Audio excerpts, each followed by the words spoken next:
First Contact Protocol. Senior observer Selthra's primary heart skipped a beat as she studied the readings from Sol 3.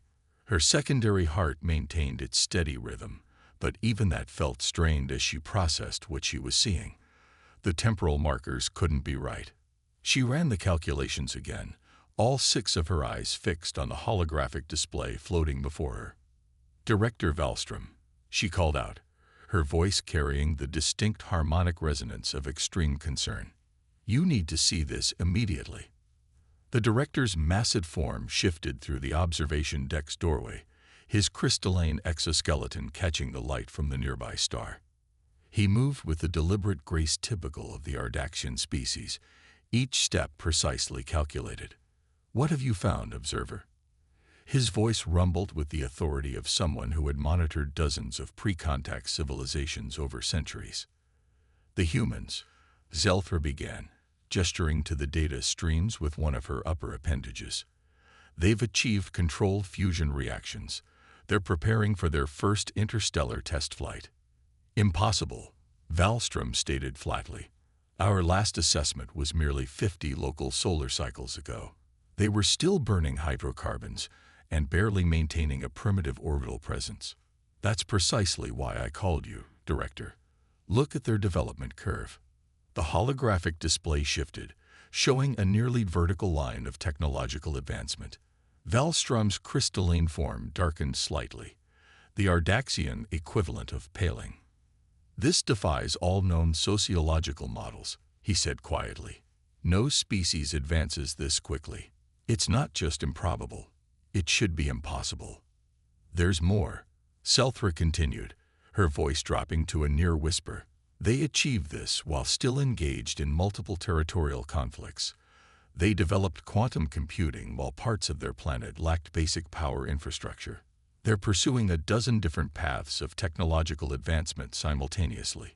Wallström moved closer to the display, his crystalline fingers manipulating the data streams. "How are they managing their resources? This level of parallel development should be causing catastrophic societal collapse." "They're not managing them. At least not by any standard we understand. They're competing. Different factions, different nations, different corporations, all pursuing different technologies simultaneously. And somehow, it's working." The observation deck fell silent as they both studied the data. Their ship, hidden in the Oort cloud of the Sol system, had been monitoring Earth for over 3 centuries. They had watched as humans progressed from primitive combustion engines to quantum mechanics in a span of time that most species took to perfect a single transportation system. "Have you noticed something else unusual about their development pattern?"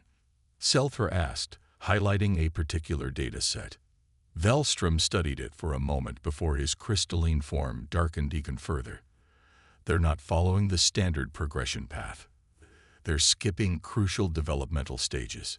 "Exactly. Most species develop environmental protection before spaceflight.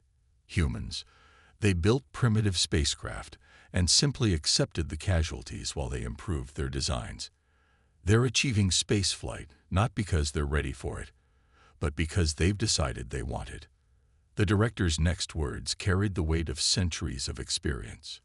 "Send an emergency communication to the Galactic Council. First contact protocols must be initiated immediately." "But, Director," Selthra protested, "they're nowhere near the standard technological benchmarks for first contact.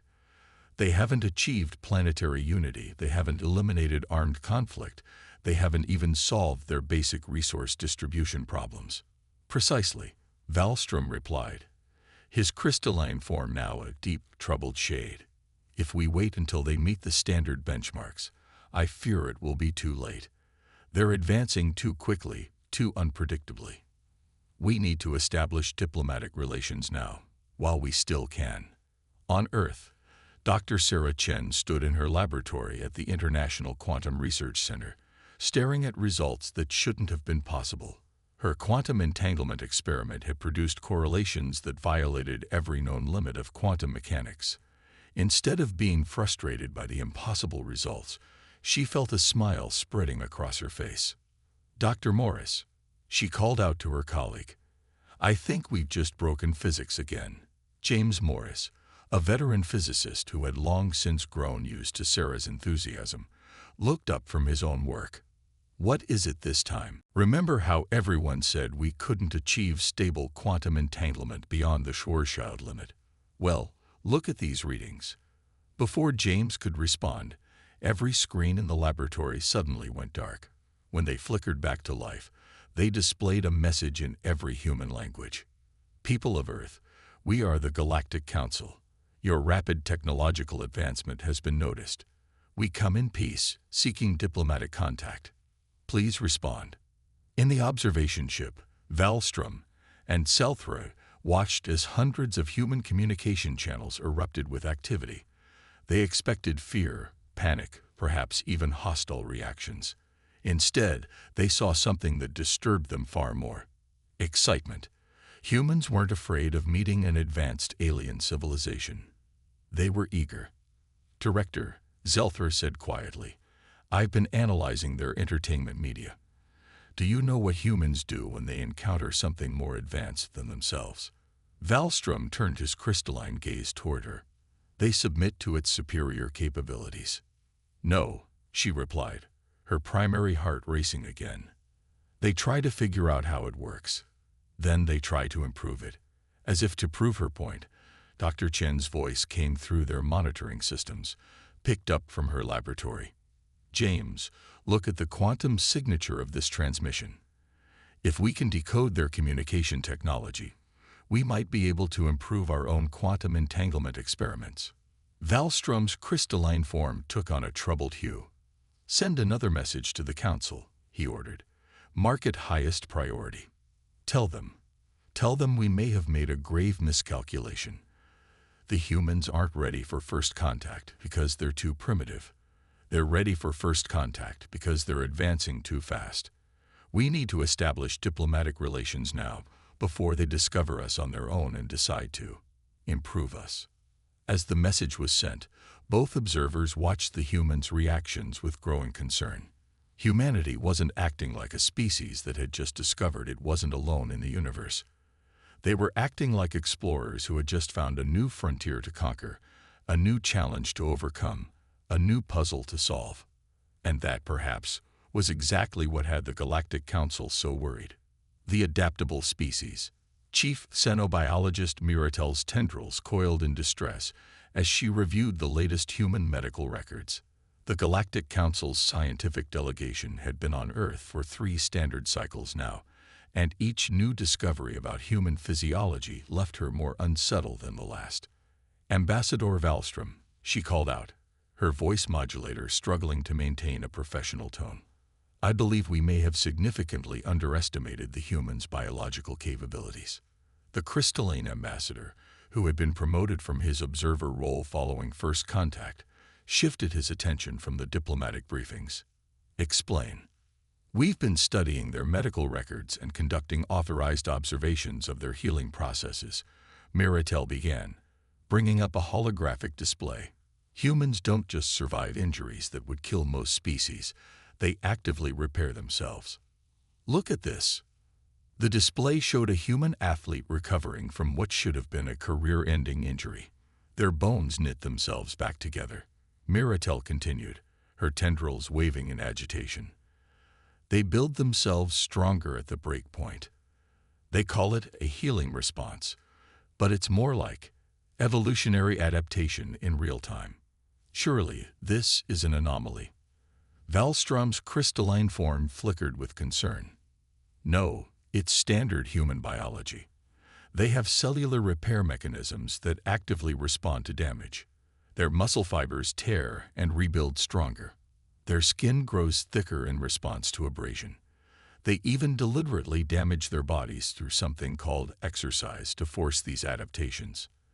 At that moment, Dr. Sarah Chen entered the medical research facility, carrying her latest findings on human genetic adaptation to space conditions.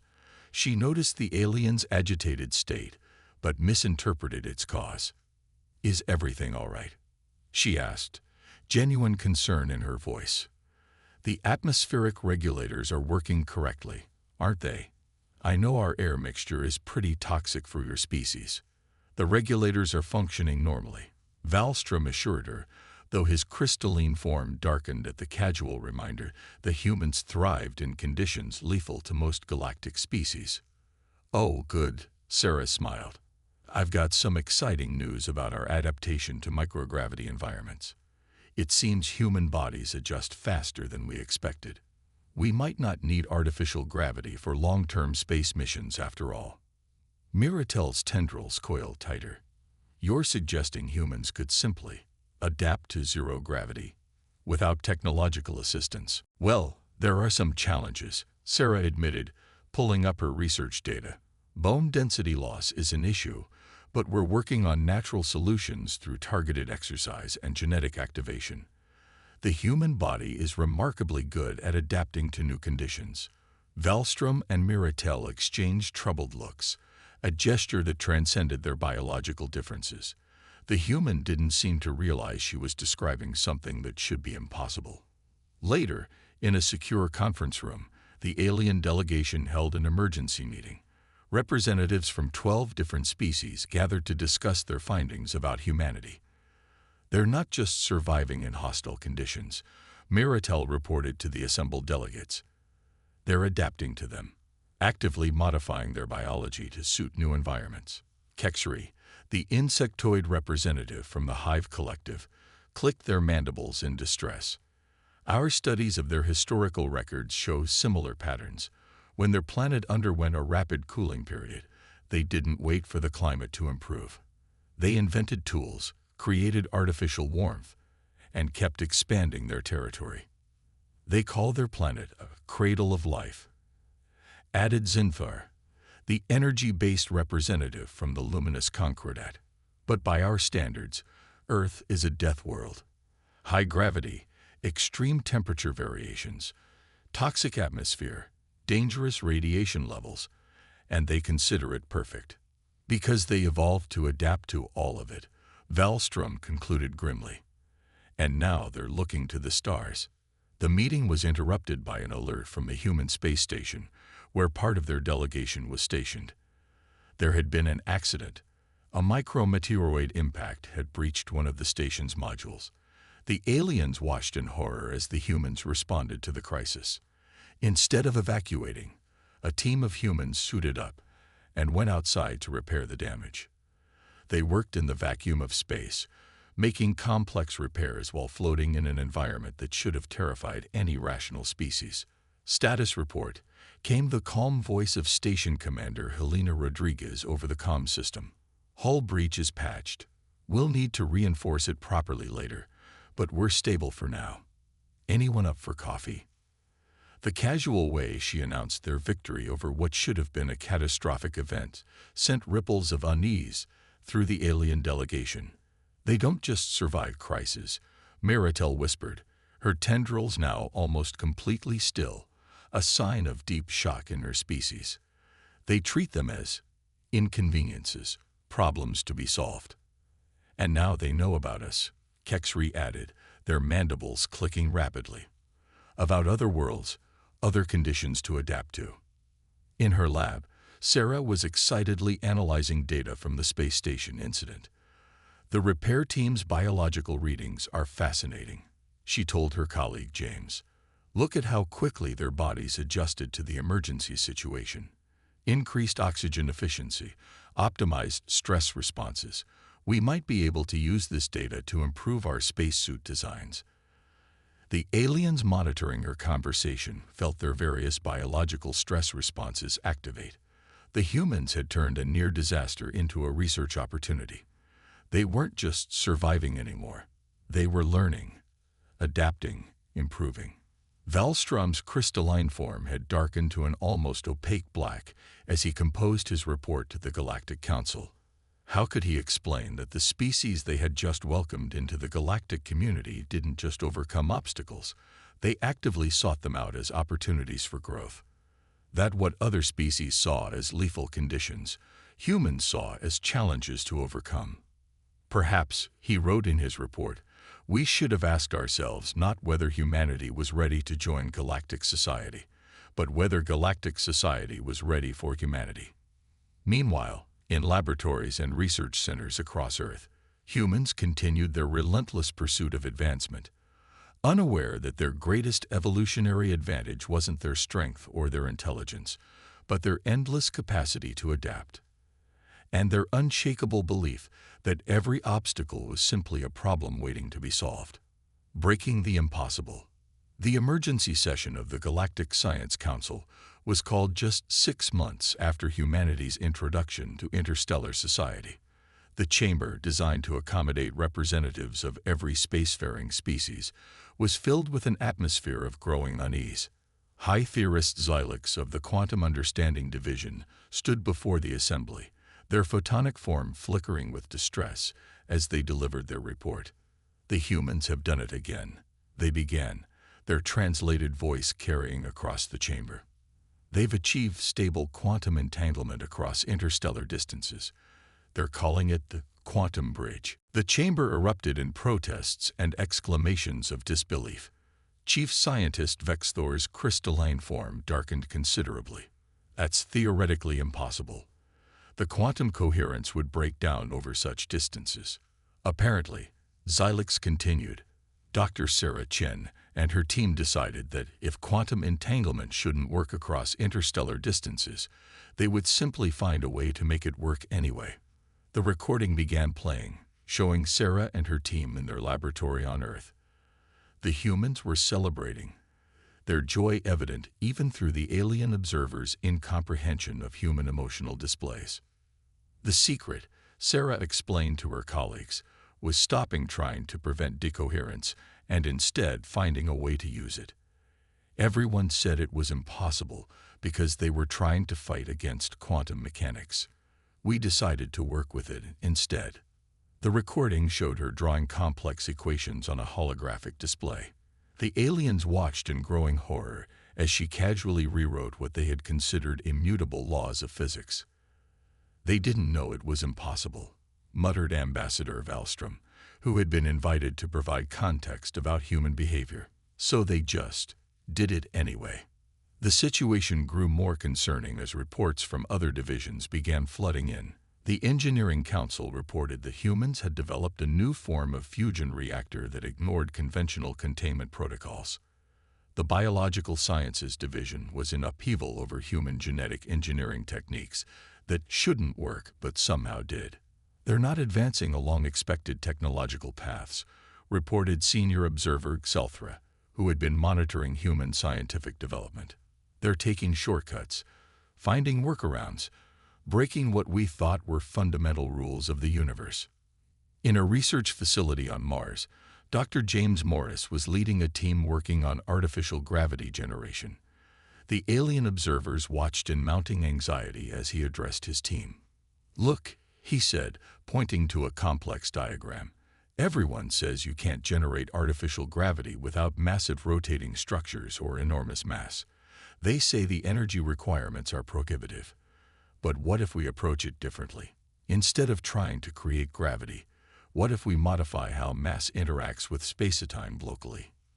"That's not how physics works," protested the alien scientific advisor assigned to the project. "Not yet," James replied with a grin. "But we're going to figure out how to make it work." 3 weeks later, they did. The Galactic Science Council was thrown into chaos. Humanity wasn't just advancing quickly. They were advancing in ways that defied the established understanding of universal laws. They weren't climbing the ladder of technological progress. They were building their own ladder out of materials that shouldn't exist. "We need to understand how they're doing this," declared Vexthor.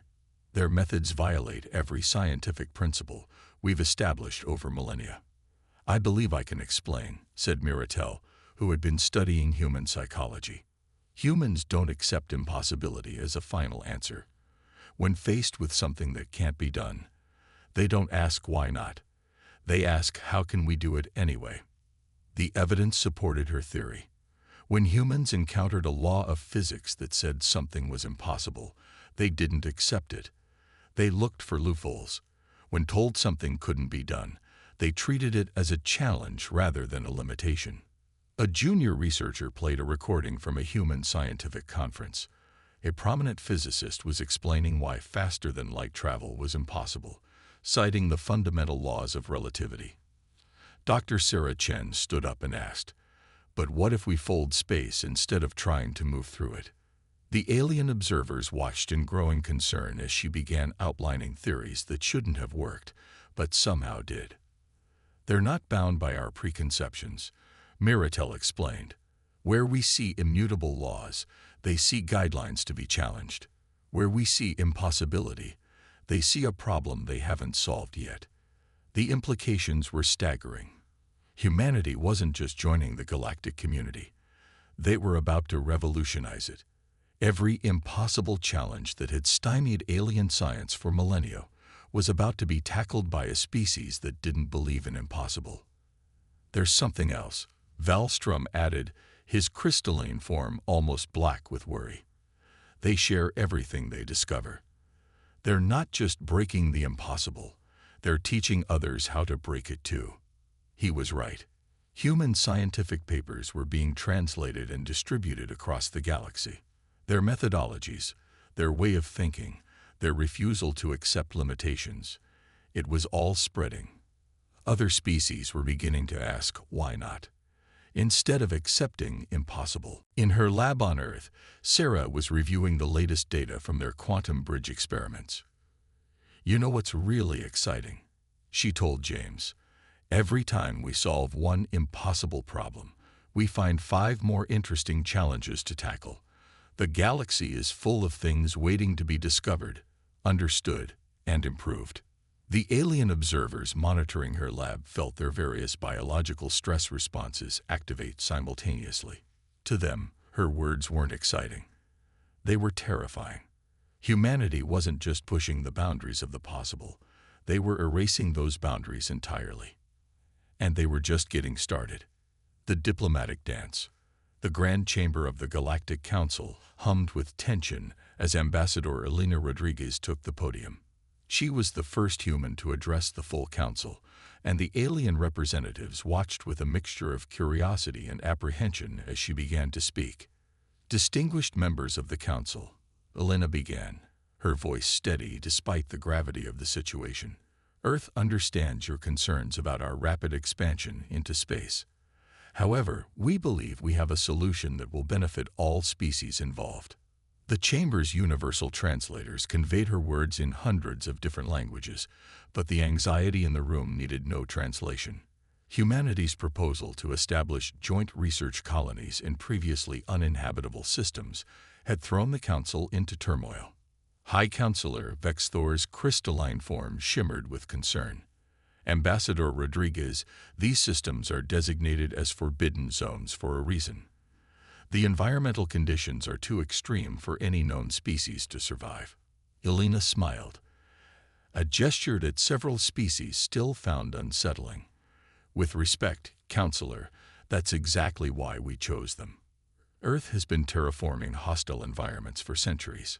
We've developed techniques that could transform these dead worlds into habitable ones. Terraform Deathworlds." The gaseous form of Counselor Mistral condensed in shock. "The energy requirements alone would be substantial." "Yes," Elena interrupted politely. "But we've already developed new fusion techniques that make it feasible. We're prepared to share this technology with all council members." The chamber erupted in a cacophony of translated protests and exclamations. Humanity hadn't just proposed the impossible. They were offering to teach others how to do it too. In her private chamber later that day, Elena met with Dr. Sarah Chen, who had been brought in as Earth's scientific advisor. "How did they react to the quantum bridge proposal?" Sarah asked, reviewing data on her tablet. "About as well as expected," Elena sighed. "They're still struggling with the idea that we can maintain stable quantum entanglement across interstellar distances. When I mentioned we're working on using it for instantaneous communication, I thought Counselor Zilix was going to have a photonic breakdown." "They'll adapt," Sarah said confidently. "They always do. Remember how they reacted when we first suggested using modified bacteria for planetary terraforming." Now half the council species are requesting our bioengineering expertise. The alien observers monitoring their conversation felt their various anxiety responses trigger. The humans weren't just changing the galaxy. They were changing how other species thought about what was possible. Meanwhile, in another part of the council station, Ambassador Wallström was meeting with the Security Council. His crystalline form had darkened to an almost opaque black as he delivered his report. "The humans have done it again," he began, his translated voice carrying a note of resignation. "They've solved the Cardiff conflict." The Security Council members stirred uneasily. The Cardiff conflict had been a territorial dispute between two ancient species that had remained deadlocked for over 3 centuries. "How?" demanded Security Chief Kexry, their mandibles clicking rapidly. The situation was diplomatically impossible. Both sides' positions were absolutely irreconcilable. The humans suggested they were only irreconcilable because both sides were thinking 3-dimensionally, Wallström explained.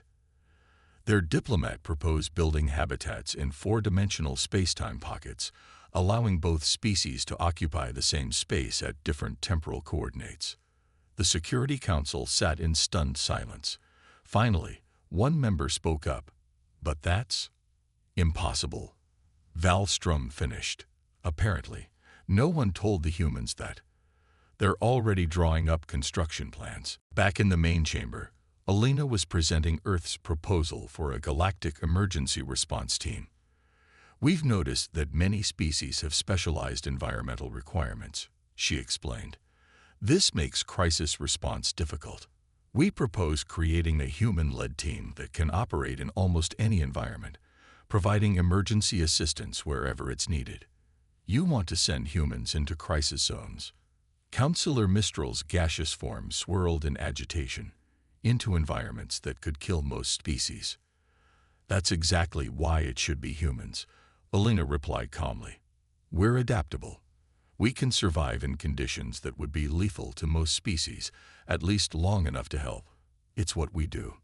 The council chambers fell silent as the implications sank in. Humanity wasn't just joining galactic society. They were reshaping it. Every impossible problem, every unsolvable crisis, every uninhabitable world was being transformed into an opportunity for growth and cooperation. Later that day, Alina and Sarah sat in the station's observation dome, watching the swirling colors of a nearby nebula. "Do you think they'll ever get used to us?" Sarah asked. Alina watched as a group of alien diplomats hurried past, trying not to stare at the humans casually sitting in radiation levels that would be uncomfortable for most species. "They don't need to get used to us," she replied. "They just need to understand that we're here to help. Everything else will follow." The alien observers monitoring the conversation didn't know whether to be reassured or terrified.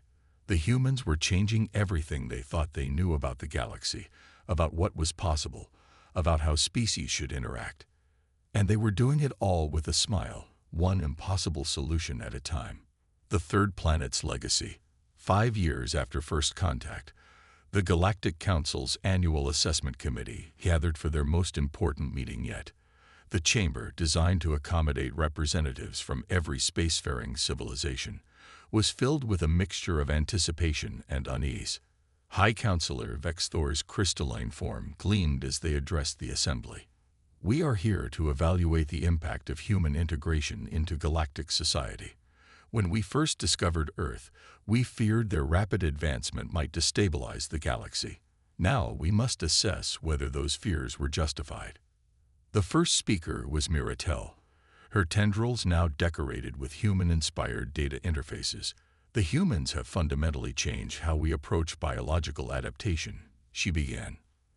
"Their techniques for environmental modification have transformed 12 previously uninhabitable worlds into thriving colonies. Multiple species now coexist in environments we once thought impossible to survive." Dr. Sarah Chen, now serving as Earth's chief scientific liaison, sat in the audience with Ambassador Elena Rodriguez. They listened as species after species presented their reports on humanity's influence.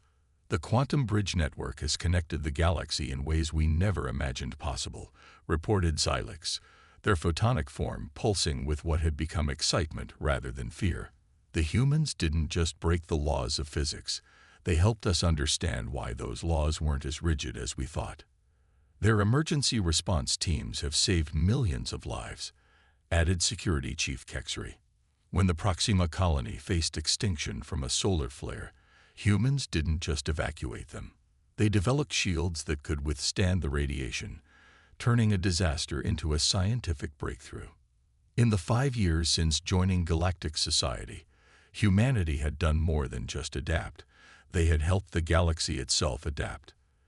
Their refusal to accept limitations had proven contagious, inspiring other species to question their own preconceptions.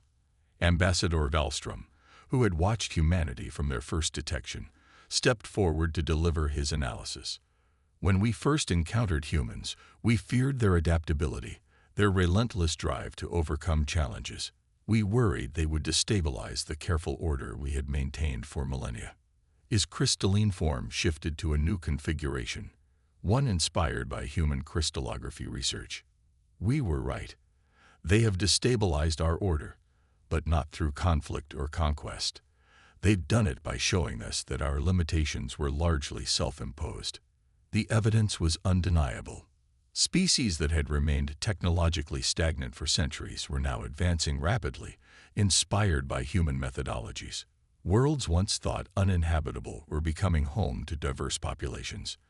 Problems considered unsolvable for generations were being tackled with new approaches. There's something else, Alina added, standing to address the council. Something that perhaps even we humans didn't fully appreciate until now. Our greatest contribution to the galaxy hasn't been our technology or our adaptability. She gestured to the chamber, where representatives of traditionally hostile species now sat together, collaborating on projects that would have been impossible years ago. It's been our ability to share what we've learned, to teach others that the impossible is just a challenge waiting to be overcome. We didn't just break through barriers, we showed others how to break through them too. Sarah stood next to her, adding her own perspective. When we look at a problem, we don't just see obstacles, we see possibilities. And now, that viewpoint is spreading throughout the galaxy. Every species brings their own unique strengths to each challenge. We're not just solving problems, we're learning from each other, growing together. The chamber fell silent as the implications of their words sank in. The galaxy wasn't just adapting to humanity's presence, it was evolving because of it. The fear of the species from the third planet had transformed into something else. Hope. Perhaps, Vexthor concluded, their crystalline form now shimmering with colors that would have been impossible before human crystallography research. We should revise our understanding of what it means to be an advanced civilization. The humans have shown us that true advancement isn't about achieving perfection or maintaining stability. It's about never stopping. Elena finished. Never accepting that something is impossible. Always looking for new ways to grow, to improve, to overcome. In the years that followed, the galaxy would continue to change. The species from the third planet, once feared for their adaptability and relentless drive to overcome challenges, became known for something else. Their ability to inspire others to reach beyond their limitations. The legacy of Earth wasn't just in the problems they solved or the technologies they developed.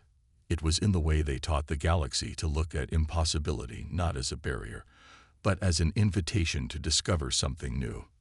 And somewhere in the vastness of space, a young civilization looked up at the stars and detected signals from Earth. They watched in wonder as humans and their alien allies transformed hostile worlds into gardens, bent the laws of physics to their will, and reached out to the cosmos with an unshakable belief that anything was possible. They didn't feel fear as they prepared for their own first contact. Instead, they felt something else, something that humans had taught the galaxy to embrace: excitement at the challenge ahead and hope for what they might achieve together.